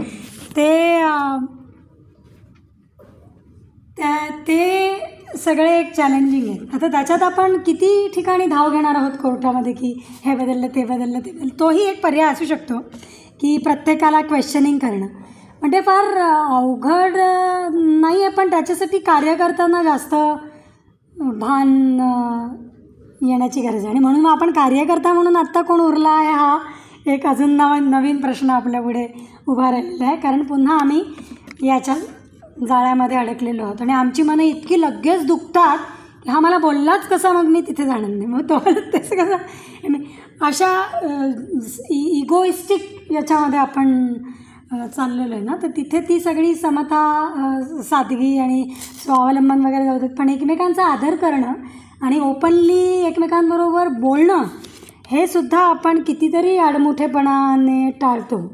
ते आपण जर थोडं सोडू शकलो आणि सगळ्या विंग्समध्ये बसून बोलायला पाहिजे मला तर वाटतं. आणि हे माझं का ते, कारण आपल्या वर्गांमध्ये आपले समजतं. पहिल्यांदी इथे बसलेले माझ्यापेक्षा जास्त हुशार आणि अनेक वर्षांचा अनेक अभ्यास केलेले लोक इथे आहेत. त्याच्यामुळे त्यांना मी अजून नव्याने काय मांडणी करायची आहे हा मुद्दा आहे. तो मांडणी मला तिथे करायची किंवा बोलायचं मला, सांगायचं मला तिथे आहे जिथपर्यंत हे पोचलेलं नाही. आणि तो वर्ग कुठे आहे? तो मॉलमध्ये आहे, तो शहरात कुठेतरी आहे, तो अजून दुसऱ्या कोणत्या तरी ठिकाणी फटाके वाजवतो आहे, सेलिब्रेशन्स करतो आहे. तिथे मी नाही पोचत, कारण त्यांना म्हणतो हां यांच्यापर्यंत काय पोचायचं आहे, तर असंही समजलं नाही. हे आपल्या डोक्यातून आपल्याला मला वाटतं काढून थोडंसं ओपन माइंडेड होऊन, जर आपण ओपन माइंडेड नाही पण open to everybody for explain our things असं जर आपण केलं ना, तर कुठेतरी आपण थोडंफार हे करू शकू. आपण बाचाबाचीवरतीच येतो डायरेक्ट. ह्यांनी यांना कसं म्हणलं, मी यांना धडा शिकवेन वगैरेवाल्या याच्यामध्ये तो एक मुद्दा. एवढं पुरेसं आहे का? अच्छा, की जसं मी एकदा मेडकात गेले होते असेसमेंट करण्यासाठी, मेडिकल फॅसिलिटीचं असेसमेंट करायचं होतं तेव्हा. तर तेव्हा मला हा प्रश्न पडला होता की ते कुपोषणासंदर्भात असलेलं असेसमेंट होतं ते. तर तेव्हा मला हा खरंच प्रश्न पडला होता. मी बा रिमोटमध्ये गेले होते, त्या जंगलामध्ये गेले होते की आपल्याला वाटणार सुद्धा नाही की आपण इकडे महाराष्ट्रात आहोत किंवा याच्या बाजूला जग आहे हे आपल्याला कळणार सुद्धा नाही, इतक्या रिमोटमध्ये गेले होते. तर तिथे प्रत्येक घरावरील किंवा मेडिकल फॅसिलिटी म्हणजे RH किंवा PHC असेल, तिथे सोलर पॅनल होते, तिकडे दवाखाने होते, तिकडे जेवढ्या म्हणून टेक्नॉलॉजीच्या सुविधा होत्या तिकडे होते. पण तरीही तिकडे माझ्यासमोर एका व्यक्तीला ताप आला होता एका बाळाला, आणि त्याला घेऊन झोळीतून ते चाललेले होते अगदी. तर तेव्हा मला हा प्रश्न पडला की आपल्याला म्हणजे ह्या लोकांची संस्कृती जपायची आहे का ह्यांची मुलं वाचवायची आहे, हे आधी आपल्याला ठरवायला लागेल. कुपोषणाच्या संदर्भातलं हे असेसमेंट होतं. म्हणजे कुपोषण कमी करायचा हा आपला महत्त्वाचा मुद्दा आहे. कुपोषण नकोच आहे, मुलं वाचलीच पाहिजे. पण मग त्याचबरोबर आपण त्यांची संस्कृती पण जपायची आहे की नाही, असा जेव्हा आपल्याला प्रश्न पडेल तेव्हा त्याच्यातून मध्य मार्ग किंवा सुवर्ण मार्ग येऊ शकेल. आत्ता आपण काय करतो, स्कूल फिडिंग करतो. सगळी टेक्नॉलॉजी आपण देतो, पण आपण विचारांवरती कुठेच काम करत नाही आहे, लाईफस्टाईलवरती आपण कुठेच काम करत नाही आहोत. तिथे असलेली घरं इतकी सुंदर होती, छान बायका बोलत होत्या, नाही असं नाही, पण तिथे कुठेही म्हणजे तिथे जर तुम्ही हे लावलं FM किंवा काहीतरी सुरू केला, कम्युनिटी रेडिओ सुरू केला, तर तुम्ही त्यांच्याच भाषेमध्ये त्यांना जर कम्युनिकेट करत राहिलात तर कदाचित आपल्याला संस्कृती पण जपता येईल आणि जे आपल्याला हवं. आपण आत्ता काय करतोय, आपल्या विकासाच्या डेफिनेशन ॲज इट इज लागण्याचा प्रयत्न करतोय. आता मलाही पडलेला प्रश्न आहे की आपल्याला मुलं वाचवायची आहेत का संस्कृती वाचवायची आहे, या दोन्हीपैकी एक उत्तर नको आहे आपल्याला. आपल्याला मध्य मार्ग जर मिळाला तर तो जास्त महत्त्वाचा आहे. मी माझ्या दुसऱ्या प्रश्नाचं मी एकच प्रॉपर प्रश्न फक्त विचारू शॉर्टमध्ये जेवढा